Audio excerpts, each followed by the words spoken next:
If you're new here, I'm Daniel. I've been investing since I was 18 years old, and my focus has always been long-term disciplined investing rather than chasing quick wins. Today, I'll walk you through exactly how my portfolio is built and why I structured it this way. So at a high level, my total portfolio sits at just over 920,000. I spread my investments across three main buckets. I have a stocks and shares ISA, I have a pension, I have a general investment account. The general investment account also includes a small allocation to crypto as well as a large allocation towards stocks and shares.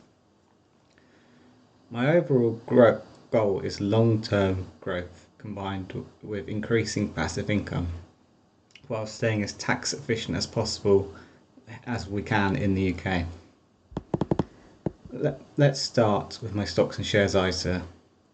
For UK investors, the ISA is an incredibly powerful wrapper because all capital gains and income inside the wrapper are completely tax-free. Inside my ISA, I focus primarily on S&P 500 ETFs, which are aimed at long-term growth. But I like to also stock pick on shares I have a high conviction in.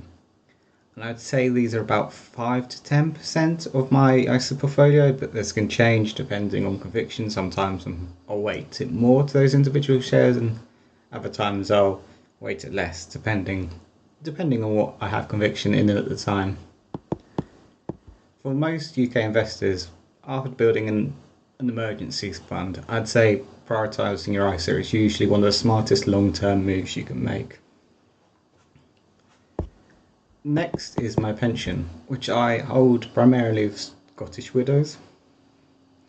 I treat my pension as a long-term compounding engine that I don't plan to touch for decades. The pension is heavily invested in an all-world ETF.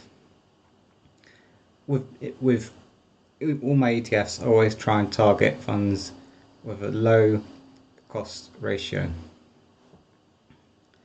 The key advantage of a pension is the tax relief you give on contributions.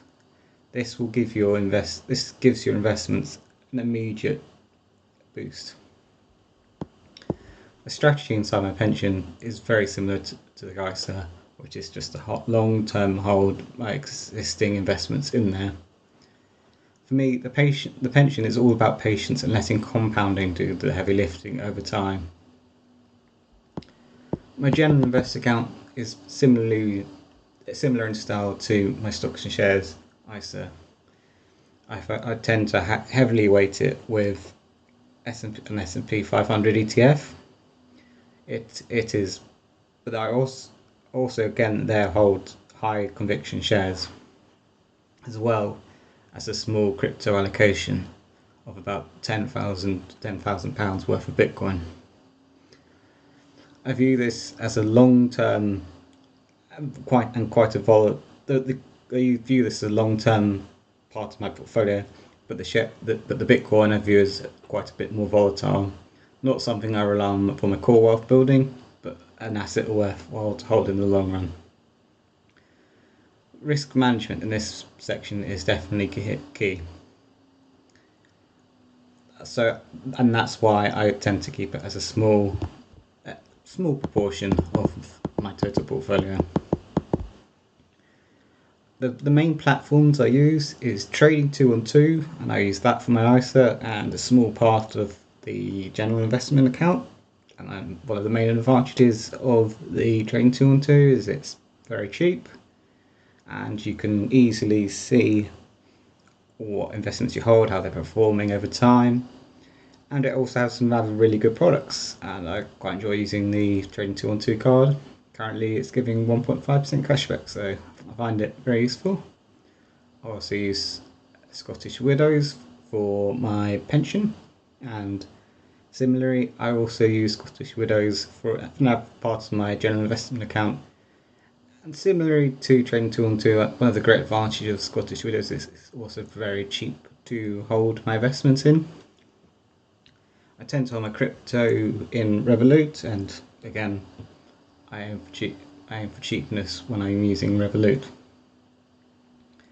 I've chosen these platforms mainly for their simplicity and cost and their ease of use as a UK investor. I generally find them pretty easy to move around, and I've been with them for quite a considerable amount of time. Revolut being the only one that I'm quite new to, but again, it's been a good addition. I've found it very easy to use. My strategy overall is very simple. I want to invest consistently. I want to stay quite diversified. I want to take advantage of tax wrappers like the ISA and pension. And I want to let compounding work over the long term. The end goal of my portfolio overall is just to give myself financial independence and to grow passively over the long term. If you want to follow my journey and see monthly updates as this portfolio grows, make sure to subscribe, and thank you for watching.